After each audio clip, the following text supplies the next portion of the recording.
High lovely. তো চলো একসাথে শেয়ার করি ওই দিনগুলো। এটা আমার ষষ্ঠীর আউটফিট। ও তার আগে বলি, আজকের পুরো ব্লগটার ভয়েস ওভার কিন্তু হবে, কারণ সেই টাইমে এত বেশি আওয়াজ ছিল যে আমরা শ্যুট করতে পারিনি সেইভাবে। তাই বেশি দেরি না করে শুরু করা যাক। রেডি হয়ে মনোজের সঙ্গে আমাদের এখানকার ঠাকুরগুলো দেখতে বেরিয়েছিলাম ষষ্ঠীর দিন। প্রথমে চলে গেলাম কেদারনাথের ভাইবস পেতে, পুলিশ লাইনের ওখানে।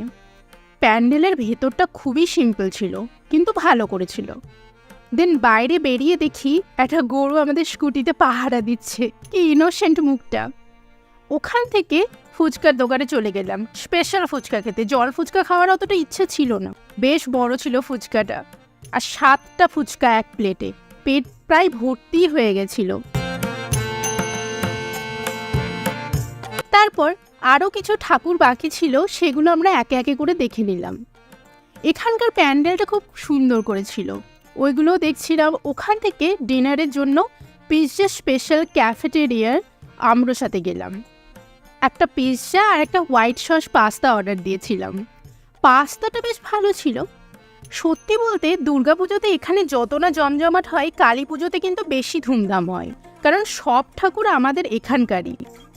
দূরের যাওয়ার ব্যাপার সেরকম কিছু থাকে না। কাছেই একবার মোড় বাজার ছিল, তো ওখানে কিছু টুকটাক কাজের জন্য ঢুকেছিলাম। তো ওখানে ফার্স্ট টাইম দেখলাম মুগু মুগু। আমি কোনোদিনই খাইনি, বাট নাম শুনেছি, তো ওটা ট্রাই করার জন্য একটা নিয়েছিলাম। ফার্স্ট টাইম ট্রাই করলাম স্ট্রবেরি ফ্লেভারের। আমার ওকে ওকে লাগলো, ওর একদমই ভালো লাগেনি, তাই পুরোটাই আমাকেই খেতে হলো। ষষ্ঠীর দিন এইভাবেই কেটে আমরা বাড়ি চলে এলাম। বোলপুরে এই প্রথম সুরুল রাজবাড়ির বিখ্যাত দুর্গাপুজোটা দেখতে গেছিলাম। অনেকবার বন্ধুদের মুখে শুনেছি, কিন্তু যাওয়া হয়ে ওঠেনি। রাজবাড়ি যেমন হয় তেমনই বেশ বড় সড়ো ছিল, বাইরে এবং ভেতরেই বেশ জমজমাট। বাইরে মেলাও বসেছিল, ভেতরটা বেশ ভালো রকম ভিড় ছিল।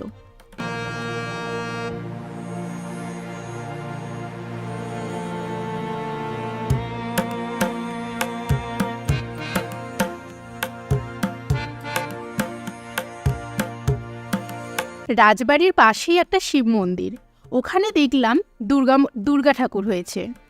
শিব মন্দিরের কারুকার্যটা খুব সুন্দর, অনেকটা কালীঘাটের মন্দিরের মতন। ষষ্ঠী এবং অষ্টমীর পুজোটা যে এক্সাইটমেন্ট ছিল বা ঘোরাঘুরি, সবই এই দশমীতে শেষ হয়ে গেছে। আমি আগে ভিডিও দিতে পারিনি, কারণ ভয়েস ওভার করার ছিল। বাইরে মোমোর স্টল দেখে নিজেদের আর আটকাতে না পেরে মোমোর উদ্দেশ্যে চলে গেলাম। মোটামুটি ছিল মোমোটা।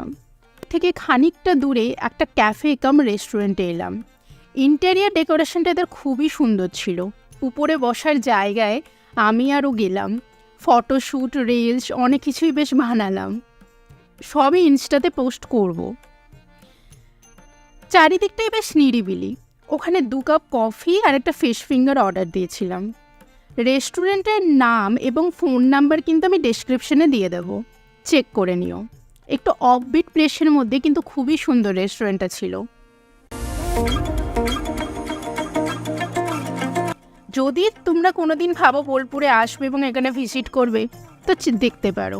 সপ্তমীর ছোট ব্লগটা শর্টে কিন্তু আছে, ওটা দেখে নিও। আমাদের খাওয়া দাওয়া সবই করলাম, পুজোটা তো এইভাবেই কাটলো। আবার 1 বছরের জন্য অপেক্ষায় থাকলাম। বাই দ্য ওয়ে, ভিডিওটা ভালো লাগলে লাইক, শেয়ার এবং সাবস্ক্রাইব করে দিও। আজকের মতো টাটা।